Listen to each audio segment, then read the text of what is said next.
os lugares onde o cristianismo começou a se espalhar pelo mundo. A nossa equipe desembarca na Turquia. Lá estão as 7 cidades citadas no último livro da Bíblia, o Apocalipse. Um país em que se encontra parte da história da humanidade. Paisagens estonteantes. Cavernas que servem de refúgio há mais de 2000 anos. Ruínas do mundo antigo e de cidades citadas na Bíblia. A equipe do Domingo Espetacular viajou à Turquia para uma série de reportagens que mostram as belezas e os mistérios do país. E logo no primeiro episódio dessa jornada, você vai conhecer as 7 igrejas citadas no último livro da Bíblia, as igrejas do Apocalipse.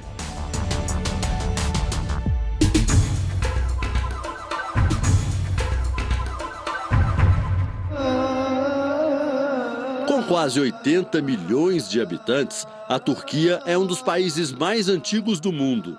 Apesar de a maioria da população ser muçulmana, a região também é rica em tesouros do cristianismo. Desembarcamos na principal cidade turca. Istambul é a única cidade do mundo dividida entre 2 continentes. Do lado de lá está a Ásia e aqui, pertinho da gente, a Europa. A cultura, o idioma, a moeda, é tudo igual.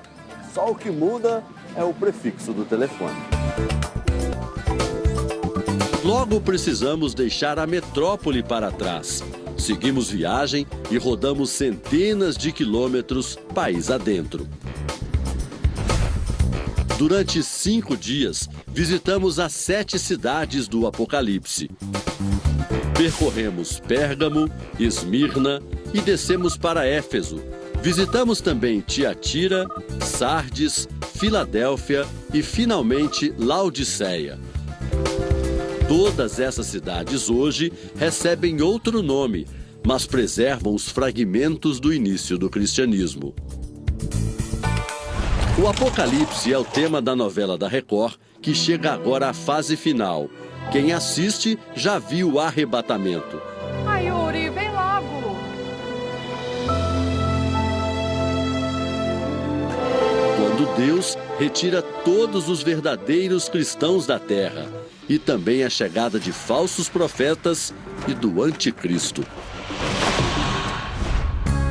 A palavra Apocalipse significa fim do mundo no imaginário popular. A expressão, na verdade, tem a ver com revelação. Na verdade, é um livro que conta que aquilo que estava escondido é revelado a João. E o que está escondido? Principalmente aquilo que aconteceria com a humanidade. O escritor do Apocalipse é João, um dos 12 discípulos de Jesus, também conhecido como João de Pátmos, porque escreve da ilha de Pátmos, na Grécia, onde estava preso. O apóstolo era um dos mais jovens e prediletos. Foi também o escolhido para cuidar de Maria. João levou a mãe de Jesus para morar numa região chamada na época de Ásia Menor. Era uma importante rota comercial entre a Europa e a Ásia. A cidade escolhida foi Éfeso, onde hoje está a cidade turca de Selçuk. João acreditava que em Éfeso, Maria estaria protegida da perseguição sofrida pelos primeiros cristãos. Além disso, a região já tinha conhecido os ensinamentos de Jesus através de Paulo, outro apóstolo que passou a viver por aqui. Os cristãos eram perseguidos porque os líderes do Império Romano não aceitavam os ensinamentos de Jesus. Os romanos dominavam o mundo antigo e, naquela época, eram politeístas, ou seja, acreditavam em vários deuses. A ilha grega fica no Mar Egeu, bem próxima ao território da Turquia. ela tem apenas 45 quilômetros quadrados e atualmente 3.000 habitantes. Foi por espalhar os ideais de Jesus que o apóstolo João acabou exilado na ilha de Pátimos. João havia levantado uma pregação de que o imperador não deveria ser adorado como um deus. E esta era uma legislação romana imposta com força por Domiciano, o imperador da época. O imperador Domiciano passou para a história como um dos mais violentos líderes do Império Romano.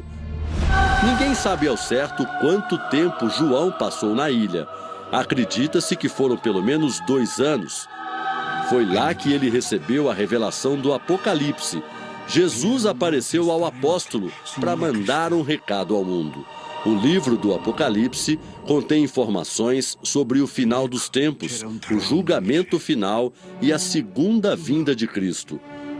No começo, Jesus registra as cartas às 7 igrejas. As mensagens foram recebidas por uma visão que Cristo deu, e é interessante que era quase um ditado, porque o Espírito de Cristo aparecia para João e dizia: o que vês, escreve e envia as 7 cartas que estão na Ásia Menor. Então ele nomeia cada uma das 7 igrejas.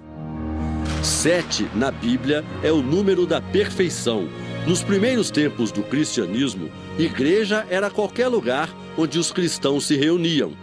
Locais escuros, reuniões normalmente altas horas da noite, né? Tudo que pudesse dificultar que aqueles cristãos fossem descobertos como cristãos e assim pudessem ser perseguidos e até mesmo sofressem martírio.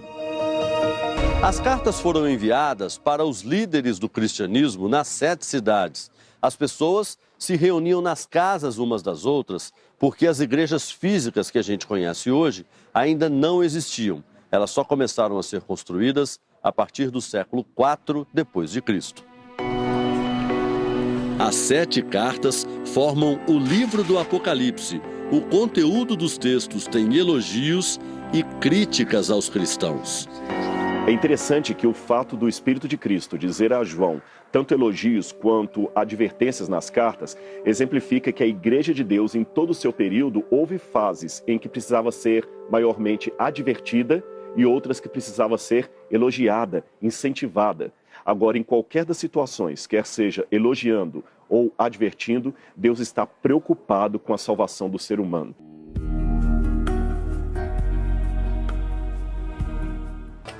De volta com a segunda parte da reportagem sobre as igrejas do Apocalipse. Vamos conhecer agora os desafios enfrentados pelos primeiros cristãos, como o preconceito e a perseguição religiosa.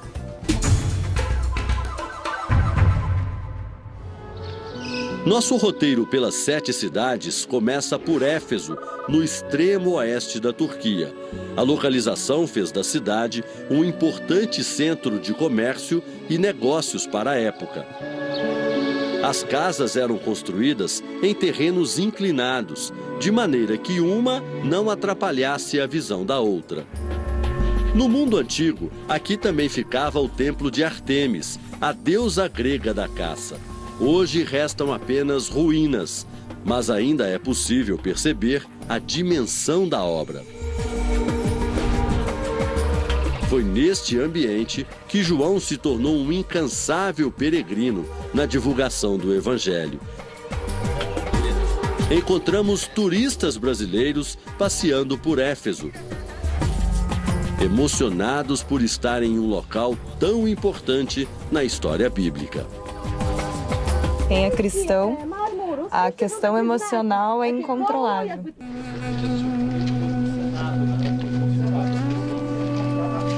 João morreu aos 98 anos. Ninguém sabe ao certo onde o corpo foi enterrado. Uma das possibilidades é de que teria sido aqui, onde há um monumento com a frase "A tumba de João". Apesar da ausência de provas da arqueologia de que os restos mortais do apóstolo estejam aqui, este é um dos locais mais visitados pelos peregrinos cristãos.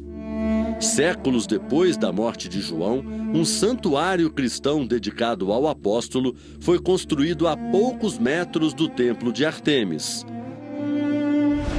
A entrada da cidade era esta aqui, uma espécie de avenida de mais ou menos 500 metros. Além de João, outro apóstolo fez este caminho. Paulo, que passou de perseguidor a seguidor de Cristo. A Bíblia conta que Paulo se chamava Saulo antes da conversão ao cristianismo. Ele era cidadão romano e lutava contra os cristãos.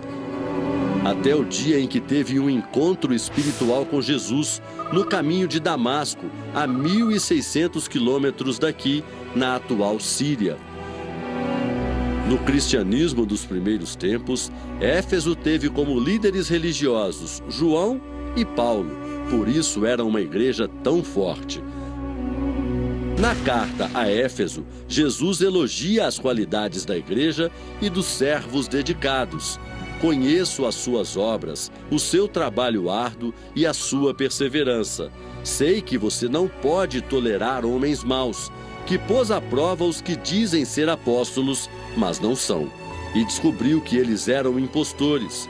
Você tem perseverado e suportado sofrimentos por causa do meu nome e não tem desfalecido. E Paulo foi ali justamente para levar a palavra de Jesus ao mundo grego. Então Paulo rodou por toda a Ásia Menor. Todas as maiores cidades ali receberam a presença de Paulo, da sua pregação, e em muitas ele foi perseguido e quase assassinado. O local que Paulo mais pregou foi este aqui, o Teatro de Éfeso, para 25 mil pessoas. Até hoje muito usado por cantores e orquestras. Aproveitando-se da boa acústica, que sempre dispensou o uso de microfones, o apóstolo muito provavelmente ficava aqui no meio, falando para as arquibancadas cada vez mais cheias. Quantos será que ouviram o evangelho aqui pela primeira vez? O imponente teatro foi palco de uma importante passagem bíblica, a revolta dos ourives, encabeçada por Demétrio, um comerciante que ganhava muito dinheiro vendendo miniaturas em ouro e prata do templo de Ártemis, e se revoltou com os avanços de Paulo. O cristianismo ganhou força e, consequentemente, os homens que vendiam lembranças da religião pagã viram as vendas despencar. Vieram, numa das pregações de Paulo, eles se misturaram ao povo nas arquibancadas, e quando Paulo começou a discursar, eles começaram a gritar: fora, fora, Ártemis é a nossa deusa, Ártemis é a deusa da cidade. Com isso, Paulo foi obrigado a se calar e a se retirar. Paulo tinha um ministério itinerante. Falava do evangelho num local, convertia o máximo de pessoas e depois mudava de cidade. A Bíblia conta que uma mulher que se chamava Lídia, comerciante que nasceu aqui em Tiatira, ouviu uma dessas pregações e decidiu se tornar cristã.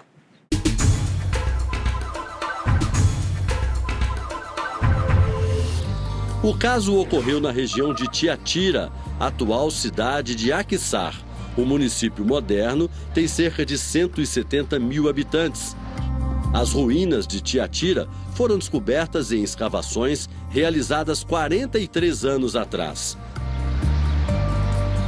Lídia foi uma das primeiras pessoas convertidas em Tiatira. Ela se batizou com toda a família, tornou-se um exemplo na religião. Tiatira também é citada na Bíblia como palco de um duelo entre o bem e o mal naquela época, mas ainda comum nos dias de hoje. Enquanto Lídia se tornava um exemplo de mulher para o cristianismo, outra moradora da cidade, Jezabel, levava os cristãos a cometerem os pecados do mundo. Em um trecho da carta a Tiatira, que aparece no Apocalipse, Cristo afirma: mas algumas poucas coisas tenho contra ti, que deixas Jezabel, mulher que se diz profetiza, ensinar e enganar os meus servos, para que forniquem e comam dos sacrifícios da idolatria. Não se sabe exatamente quem foi Jezabel. Para a teóloga, o texto faz menção à esposa do rei Acabe de Israel, que tinha fé em outro Deus e acabou influenciando o marido. Jezabel traz consigo a adoração, por exemplo, a Baal, que era um deus do povo dela. E resultado, Acabe, que é rei de Israel, passa também a adorar Baal. E sendo assim, ele se contamina aos olhos dos israelitas e aos olhos de Deus mesmo, por ele deixar de adorar apenas a Deus e de adorar a outros deuses. Portanto, o texto seria um alerta sobre os erros da igreja local e os cuidados que os cristãos precisam ter para não serem enganados por pessoas próximas. Hoje a prosperidade comercial independe da crença religiosa, mas na cidade antiga não era assim. Como a maioria dos comerciantes cultuava outros deuses, se aliar a eles era um atalho para uma vida econômica mais confortável. Ou seja, os cristãos viveram um dilema. O que era mais importante, a sobrevivência econômica ou a independência espiritual?